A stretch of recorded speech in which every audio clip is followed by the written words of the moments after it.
हमें प्रभु जी के द्वारा द फर्स्ट कल्टीवेटर ट्रेनिंग हमारा हुआ इन पर्सन। प्रभु जी आए थे और शराब में हमारा कल्टीवेटर ट्रेनिंग हुआ था। इस पूरे कल्टीवेटर ट्रेनिंग को डेवलप करने के लिए भी राधा गोपीनाथ प्रभु के साथ में प्रभु जी जो टीम थे उसमें प्रभु जी का एक बहुत महत्वपूर्ण सहभाग है। प्रभु जी अभी नॉर्थ गोवा के काउंसिलर भी हैं और बहुत भक्तों को हृदय पूर्वक प्रेरणा भी दे रहे हैं और राधा गोपीनाथ मंदिर से टच भी दे रहे हैं।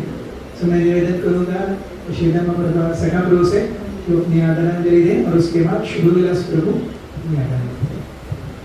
हरे कृष्णा। तो एक्चुअली जैसे प्रभु जी ने कहा कि मेरे माता पिता तो 1992 में भक्ति में आए थे और मैं 1997 में आया, तो 5 साल बाद। तो मैं एक्चुअली वो बदनसीब हूँ जो महाराज जो थे हमारे घर पे आते थे ऐसे ही, मतलब मैं एयरपोर्ट जा रहा हूँ तो रास्ते में आपके घर पे आ रहा हूँ, ऐसे आ जाते थे और मैं रूम में जाके दरवाजा बंद करके बैठा था। तो मैं वो बदनसीब हूँ जिनको महाराज का एसोसिएशन मिल सकता था लेकिन लिया नहीं। तो मैं कुछ इंसिडेंट्स बताऊंगा महाराज के बारे में जो हमारे जीवन में आए थे। एक तो ये कि जैसे सनत कुमार प्रभु ने कहा कि हमें गुरु को कोई साधारण व्यक्ति नहीं समझना चाहिए, हमें समझना चाहिए कि ये डायरेक्टली अपने गुरु से जुड़े हैं और डायरेक्टली परंपरा से जुड़े हैं, भगवान से जुड़े हुए हैं। तो उनका जो बर्ताव है, उनकी जो वाणी है वो एक ट्रांसेंडेंटल है, it is not normal, not like anybody else. So इसका एक उदाहरण देता हूँ, 2 उदाहरण देता हूँ। एक तो ये कि मैं जो था, मैं बहुत साल तक इससे मैं भक्ति में आना ही नहीं चाहता था। I didn't want to come. मैं तो बहुत एकदम दृढ़ व्रत था कि मैंने इस जन्म में भक्ति नहीं करूंगा। और मेरी माँ जो थी सबसे प्रार्थना करती, सब भक्तों से प्रार्थना करती, मेरे बेटे के लिए प्रे करो, मेरे बेटे के लिए प्रे करो। बहुत सारे वरिष्ठ भक्तों से प्रे करती थी, गुरु महाराज से कहती थी।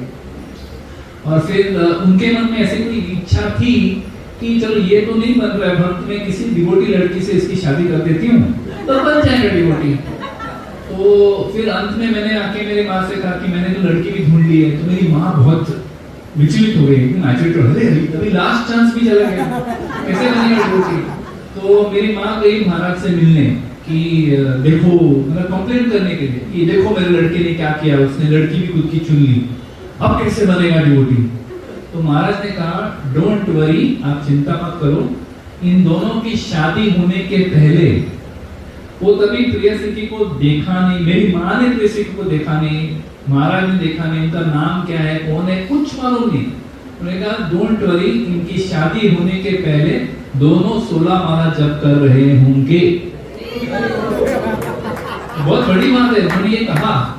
और फिर मेरी माँ ने आके मुझसे ये बात कहनी चाहिए कि पता है महाराज ने आपके बारे में क्या बोला आज। बोला क्या बोला होगा कि मैं डिवोटी बनूंगा, जाओ मैं नहीं बनूंगा, लेकिन बन गया। सो यही बात है कि he is able to see, you know what can happen in future। फिर जब मैं भक्ति में, मेरी माँ में तो हमेशा घसीट के मंदिर लेके जाती थी, तो मैं जाना नहीं चाहता था, बिल्कुल नहीं जाना था, बट किसी भी हाल में कभी कभी जाता था मंदिर में। तो एक लेक्चर में एक संडे फीस्ट में गया था, तो कीर्तन चल रहा था, तो मैं एकदम पीछे खड़ा था, अंत में लास्ट में जैसे लोग खड़े रहते हैं टाइट होके खड़ा था कि, और फिर सब लोग कीर्तन कर रहे थे हाथ रेस करके, तो मैंने भी हाथ ऊपर किया ऐसे, और कीर्तन में मैं भाग ले रहा था। फिर एक मेरे मन में विचार, ये मैं क्या कर रहा हूँ, ये क्या है, मैं हाथ ऊपर रेस करके, मुझे इसमें कुछ प्लेजर नहीं मिल रहा है, मुझे इसमें कुछ आनंद नहीं मिल रहा है, मैं ये क्यों कर रहा हूँ, मुझे वापस नहीं आना, कभी वापस नहीं आऊंगा अभी, मेरी माँ कुछ भी बोले वापस नहीं आऊंगा।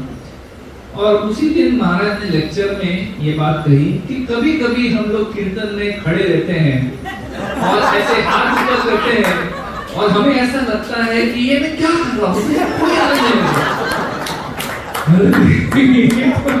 मेरा मन पट गया लगता है, कहा कि ये जो है आपके मन में जो भी विचार आ रहा है, आपको आनंद नहीं मिल रहा है, लेकिन हम ये चीज अपने आनंद के लिए नहीं, हम श्री कृष्ण को प्रसन्न करने के लिए करते हैं। तो ऐसे उन्होंने कहा, तो वो एक मेरे लिए एक टर्निंग पॉइंट हो गया। फिर और एक चीज मैं बताऊंगा, जैसे प्रभु जी ने बोला वृंदावन में जाते हैं यात्रा में, तो महाराज के एक यात्रा में 98 में पहली बार हम लोग यात्रा में गए थे, दोनों हम लोग शादी हुई थी, हम लोग पहले यात्रा में गए थे। तो तभी मेरा जॉब था, तो मैं फुल 2 हफ्ते का यात्रा नहीं आ पा रहा। एक फर्स्ट वीक वृंदावन था, सेकेंड वीक गोवर्धन था। तो पहले वीक के बाद हम लोग एक्चुअली निकल रहे थे। पहले वीक में मेरा पहला यात्रा तो मतलब भयंकर एक प्रभाव जैसा हुआ था, बहुत अच्छा लगा था। तो हम लोग यात्रा वो फर्स्ट हाफ होने के बाद महाराज को मिलने गए इस्कॉन टेम्पल में, कृष्ण बलराम में। तो हम महाराज से मिले और महाराज को हम लोग ने बताया कि महाराज मतलब ऑलमोस्ट रोते हुए कि महाराज हम लोग जा रहे हैं यात्रा से, फुल यात्रा नहीं अटेंड कर पाएंगे।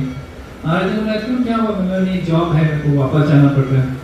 महाराज ने बोला नेवर माइंड। उन्होंने कहा कि आप वृंदावन में आए हो, don't just go back empty handed, carry Vrindavan in your heart. जैसे प्रभु जी ने बोला उनके हृदय में हमेशा वृंदावन रहता है, तो उन्होंने भी हमको वही कहा कि आप वृंदावन यात्रा में आ रहे हो, धाम में जा रहे हो, तो धाम से वापस जाते हो, उस धाम को अपने हृदय में लेके जाओ। तो फिर आप वापस जॉब में जाओ, जहां भी जाओ, आपके हृदय में हमेशा धाम रहेगा।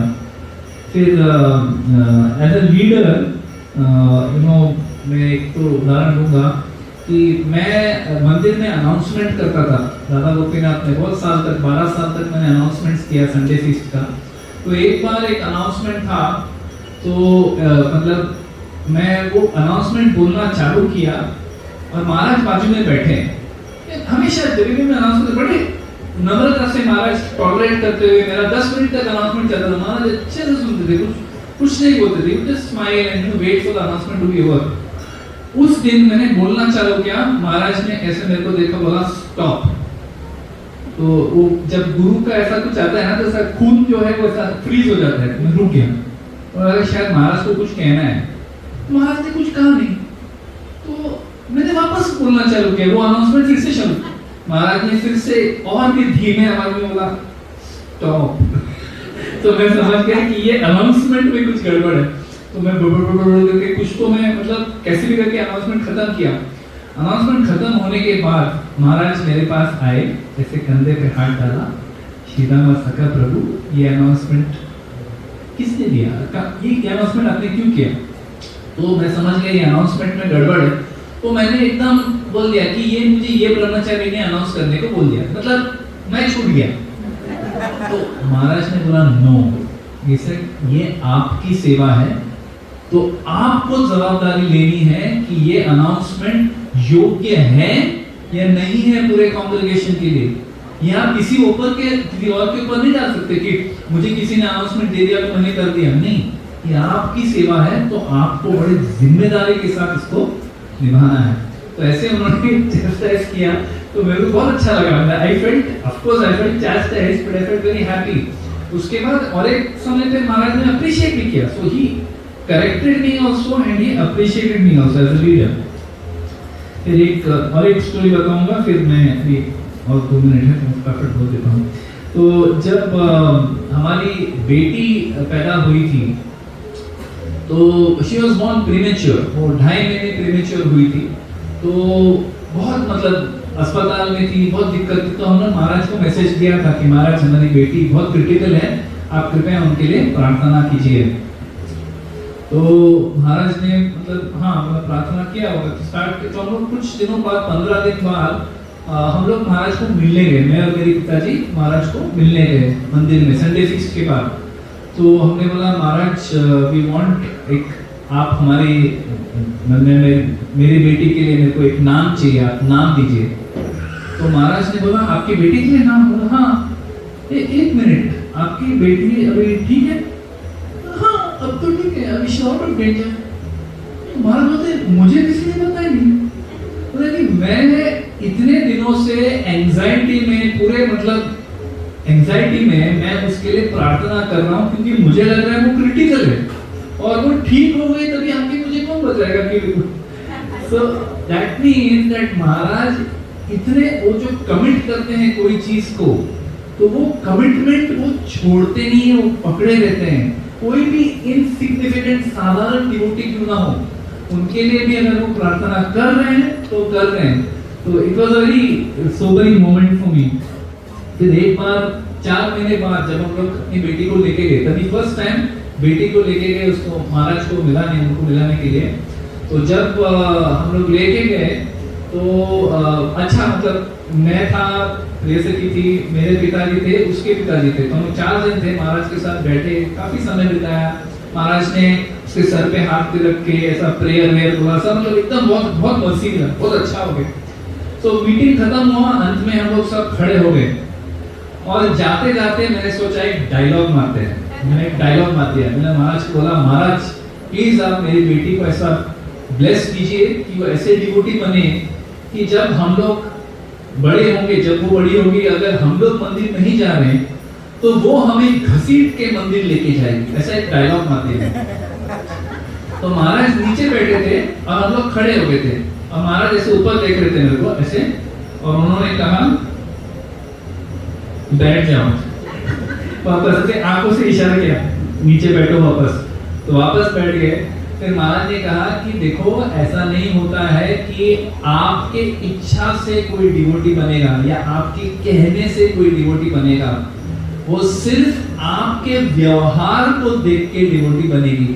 She is not going to become devotee just because you are telling her to be devotee. She will only become devotee if you are good devotees. अगर आप दोनों अच्छे भक्त का व्यवहार दिखाएंगे, भक्तों के संग अच्छा व्यवहार रखेंगे, तो ही वो डिवोटी बन सकती है। तो सिर्फ आपके कहने से नहीं होगा, आपको खुद अच्छा भक्त बनना पड़ेगा। तो इससे हम लोग सीख सकते हैं कि हम भी, एक पेरेंटिंग लेसन है इसमें, कि हम लोग भी ये चाहते हैं कि हमारा बच्चा भी ध्रुव महाराज बने, हमारा बच्चा भी कुंती महारानी बने, मतलब एकदम प्योर डिवोटी बने। लेकिन अगर हम खुद एक कंडीशन डिवोटी की तरह व्यवहार करेंगे तो हमारे बच्चे भी डिवोटी नहीं बनेंगे। तो ये महाराज ने बड़ा सुंदर एक सीख हमें दिया। तो आई थिंक मैं एंड हियर। हरे कृष्णा। श्री प्रभुपाद की जय, श्री गुरुदेव की जय।